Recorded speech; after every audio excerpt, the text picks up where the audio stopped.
Nơi này nằm cách Việt Nam gần 8.000 km. Những thế hệ người Việt Nam từ xưa đã phải di chuyển đến nơi này, trải qua một hải trình dài lênh đênh và nhiều người đã thiệt mạng ở trên biển. Đến bây giờ, vẫn còn một cộng đồng người Việt ở đây, và ở đó có một người đàn ông giàu nhất nhì xứ ấy. Chúng ta đang nói đến New Caledonia. Nếu nhìn trên bản đồ thế giới, New Caledonia chỉ là một chấm nhỏ giữa đại dương mênh mông nằm ở phía tây nam của Thái Bình Dương, cách Úc khoảng 1.200 km, cách Vanuatu khoảng hơn 200 km. Thế nhưng hòn đảo nhỏ bé với diện tích chỉ nhỉnh hơn tỉnh Nghệ An này lại mang trong mình những câu chuyện lịch sử, chính trị và kinh tế phức tạp, chẳng kém bất kỳ một quốc gia độc lập nào. Tiếng Anh gọi đây là New Caledonia, còn người bản địa, những người Kanak lại gọi quê hương của mình bằng cái tên Kanaki, tức là vùng đất của người Kanak. Cái tên gợi nhớ đến bản sắc của họ, nhất là từ thập niên 1980 khi phong trào đòi độc lập đã bùng lên. Về mặt địa lý, New Caledonia từng là một mảnh vỡ của một lục địa cổ đại, nó tách ra khỏi một siêu lục địa cách đây hơn 80 triệu năm. Và chính sự tách biệt lâu dài ấy đã tạo ra một hệ sinh thái đặc biệt, với nhiều cây, nhiều con, nhiều thực vật, nhiều động vật không có ở bất kỳ một nơi nào khác. Con người đã sống ở đây từ những năm trước công nguyên. Đến thế kỷ thứ 18, thế giới phương Tây mới bắt đầu biết đến New Caledonia.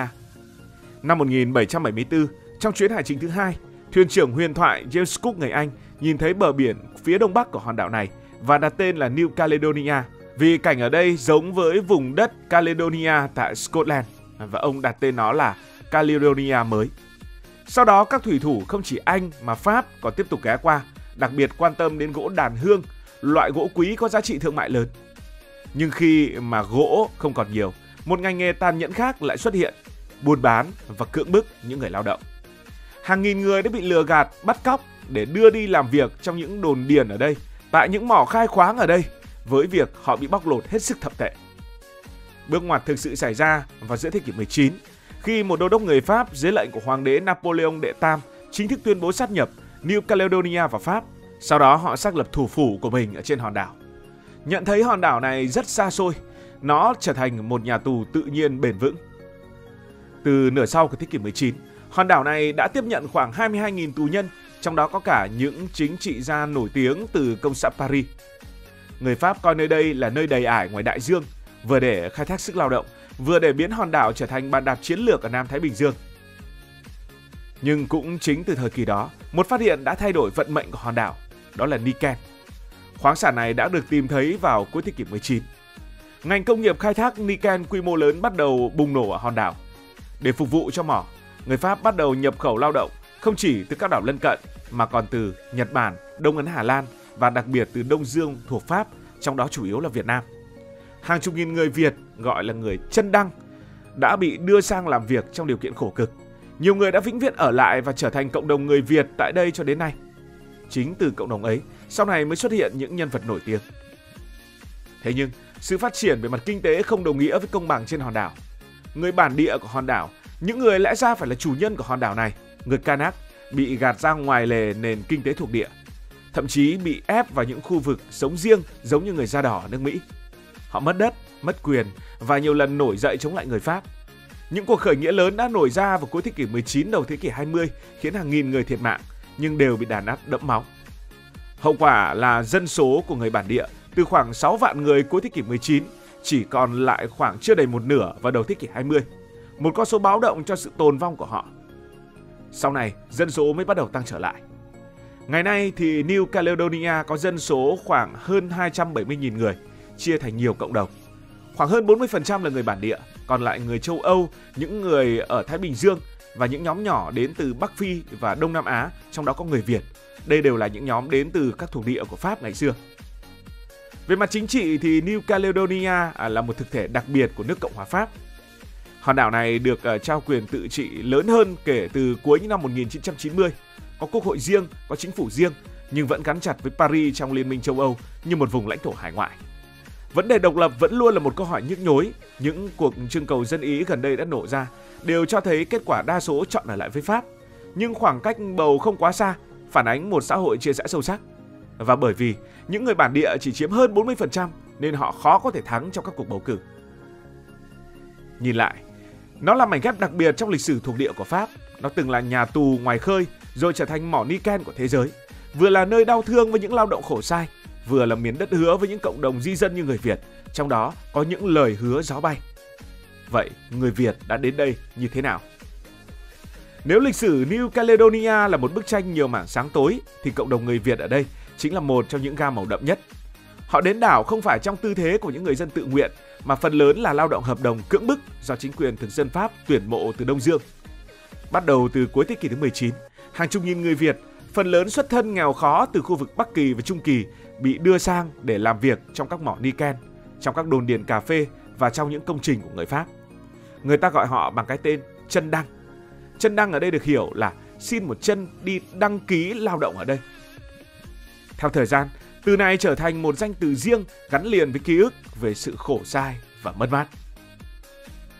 Cuộc sống của những người chân đăng nơi đây khắc nghiệt hơn bất kỳ lời mô tả nào. Họ phải làm việc quần quật trong các mỏ niken, thứ được gọi là vàng xanh trong điều kiện nắng gió, bụi bặm và tai nạn thường xuyên. Lương bổng thì ít ỏi, phần lớn lại bị chủ khai thác và giới quản lý thực dân bóp chẹt. Nhiều người không có tiền trở về Việt Nam sau khi hết hợp đồng, họ đành ở lại, lập gia đình và dần hình thành một cộng đồng Việt kiều đông đảo. Theo thống kê, giữa thế kỷ 20, có lúc người Việt chiếm đến 1/10 dân số của toàn đảo, một con số đáng kể. Mặc dù ban đầu chịu nhiều bất công, cộng đồng người Việt đã sớm thể hiện bản lĩnh. Họ giữ gìn phong tục, mở chợ buôn bán, xây chùa chiền và mở trường học dạy chữ quốc ngữ. Rau muống, nước mắm, phở hay những món ăn Việt đã trở thành một phần quen thuộc trong đời sống ẩm thực của nơi này, bên cạnh ẩm thực Pháp và ẩm thực của Thái Bình Dương. Người Việt cũng nổi tiếng trong các nghề buôn bán nhỏ, mở tiệm ăn và dần có chỗ đứng trong đời sống kinh tế bản địa. Nhiều người trẻ gốc Việt cũng đã được đầu tư học hành tử tế, sau này trở thành những người góp sức thay đổi cộng đồng. Ngày nay, cộng đồng người Việt tại New Caledonia vẫn duy trì bản sắc riêng. Họ tổ chức những hội đồng hương, các dịp lễ Tết Nguyên đán, duy trì ngôn ngữ và văn hóa. Một số gia đình có 3-4 thế hệ sinh sống tại khu vực trung tâm của đảo. Họ vừa mang quốc tịch Pháp, vừa tự coi mình là người gốc Việt. Sự hiện diện của họ không chỉ góp phần đa dạng văn hóa xã hội mà còn trở thành cầu nối mềm mại giữa Việt Nam và Pháp ở giữa Thái Bình Dương. Có thể nói, hành trình người Việt là một lát cắt điển hình trong lịch sử di dân thế giới. Từ những chuyến tàu chở những người lao động khổ sai đến một cộng đồng kiều bào vững mạnh, rồi cuối cùng sản sinh ra những nhân vật. Trong đó có nhân vật tâm điểm trong video này, Andre Đặng Văn Nha. Người đã chứng minh rằng dù bị vùi dập trong quá khứ, người Việt vẫn có thể đứng dậy và tỏa sáng. Khi nhắc đến New Caledonia, người ta thường nghĩ ngay đến những mỏ niken khổng lồ. Nguồn tài nguyên đã biến hòn đảo nhỏ bé này trở thành một trong những trung tâm sản xuất niken lớn nhất thế giới. Niken là một kim loại cực kỳ quan trọng, được mệnh danh là vàng xanh vì hầu hết được dùng để sản xuất thép không rỉ, chiếm tới gần 70% sản lượng toàn cầu, giúp thép bền, sáng bóng và không bị rỉ sét, nên có mặt ở khắp nơi, từ dao, nồi niêu, tủ lạnh, thang máy cho đến tàu biển hay là cầu đường. Ngoài ra, niken còn là nguyên liệu không thể thiếu trong pin sạc, đặc biệt là pin xe điện, hợp kim siêu bền dùng trong động cơ máy bay, tua bin điện, tiền xu và nhiều thiết bị điện tử. Nói cách khác, từ căn bếp trong gia đình đến những ngành công nghiệp nặng, đầu đầu cũng có dấu ấn của niken. Và giữa ngành công nghiệp nghe nặng nề ấy lại có một cái tên đặc biệt vang vọng, Andre Đặng Văn Nha. Ông sinh năm 1936 trong một gia đình lao động gốc Việt. Ông không chỉ là minh chứng sống cho hành trình vươn lên từ nghèo khó, mà còn là biểu tượng của sự hòa nhập văn hóa giữa Việt Nam và xứ thuộc địa Thái Bình Dương xa xôi này. Tuổi thơ của ông gắn liền với những mất mát và thiếu thốn. Cha ông mất sớm trong một tai nạn xây dựng khi ông chưa đầy 2 tuổi, để lại người mẹ phải bươn trải nuôi con trong cảnh làm thuê tại các mỏ niken. Đó là hình ảnh quen thuộc của hàng nghìn lao động Việt Nam được đưa sang làm việc khổ sai, mà người ta gọi là người chân đăng. Chính trong môi trường khắc nghiệt ấy, cậu bé Andre lớn lên giữa hai dòng văn hóa. Một bên là di sản Việt từ người mẹ lam lũ, một bên là nền giáo dục ảnh hưởng từ Pháp được áp đặt tại thuộc địa. Sự kết hợp này tạo thành một tính cách vừa kiên cường, vừa thích nghi linh hoạt, điều sau này trở thành chìa khóa trong sự nghiệp của ông. Từ rất sớm, ông đã nhận thức được rằng con đường duy nhất để thoát nghèo chính là học hành và lao động không ngừng nghỉ. Ông từng làm cơ khí tại nhà máy luyện kim niken, sau đó may mắn được sang Pháp học ngành kỹ sư cơ khí ở Marseille. Trở thành công dân Pháp, ông quay lại và bắt đầu gây dựng sự nghiệp từ những lĩnh vực nhỏ bé so với ngành mỏ, đó là kinh doanh ô tô và trạm xăng. Với sự nhạy bén và khả năng kết nối, ông nhanh chóng thành công trong việc trở thành đại lý cho những thương hiệu lớn và tạo uy tín trong giới kinh doanh trên hòn đảo. Tuy nhiên, bước ngoặt lớn nhất của ông lại đến từ chính thứ đã gắn liền với tuổi thơ nghèo khó của ông, niken. Khi phong trào độc lập của người dân trên đảo bùng lên vào những năm 70, những năm 80, ngành khai thác mỏ trở thành tâm điểm căng thẳng về chính trị và kinh tế. Với uy tín của mình và mối quan hệ thân thiết cùng các lãnh đạo các phong trào, Andre đã được mời quay trở lại để lãnh đạo công ty mỏ Nam Thái Bình Dương. Từ một doanh nghiệp chật vật, công ty này dưới bàn tay của ông trở thành một đế chế niken hùng mạnh. Người ta gọi ông là ông trùm niken gốc Việt, nhưng ông luôn giữ phong thái khiêm nhường, tránh xa ánh đèn truyền thông. Điều khiến ông đặc biệt không chỉ là tài kinh doanh mà còn ở khả năng hòa giải của ông. Ông giúp người bản địa có tiếng nói trong ngành công nghiệp này, mang lại việc làm và sự tự tin cho họ, đồng thời giữ được sự ổn định với các doanh nghiệp và chính quyền Pháp. Ở một góc độ nào đó, câu chuyện đời ông cũng chính là hình ảnh thu nhỏ của cộng đồng người Việt Nam ở đây, từ những lao động chân đăng bị đưa đi khai thác mỏ khổ sai, đến thế hệ sau vươn lên, giữ những vị trí quan trọng trong xã hội. Mối liên hệ của ông với Việt Nam luôn bền chặt. Dù ông sinh ra và lớn lên cách quê hương hàng nghìn cây số, ông vẫn giữ chữ Đặng, họ của mình, trong tên Văn Nha, mang đậm dấu ấn gốc gác Việt. Trong nhiều cuộc phỏng vấn, ông bày tỏ sự biết ơn đối với truyền thống hiếu học, sự chịu thương chịu khó mà ông được thừa hưởng từ mẹ và cộng đồng người Việt tại New Caledonia.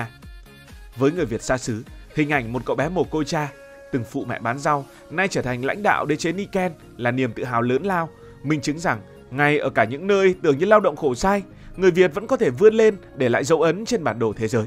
Ngày nay, nhắc đến Andre Đặng Văn Nha, người ta không chỉ nhắc đến một doanh nhân, một tỷ phú niken, mà còn nhắc đến một cầu nối lịch sử giữa quá khứ lao động khổ sai và hiện tại thịnh vượng, giữa cộng đồng người bản địa tại New Caledonia và những người nhập cư.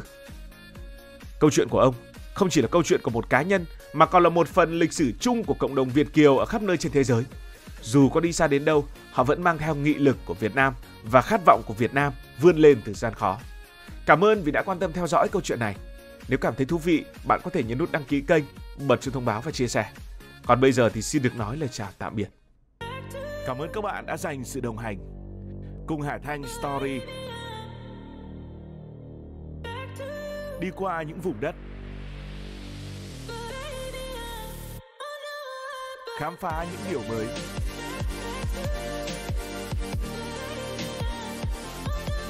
Đừng ngần ngại, hãy để lại những góp ý và xin được hẹn gặp lại.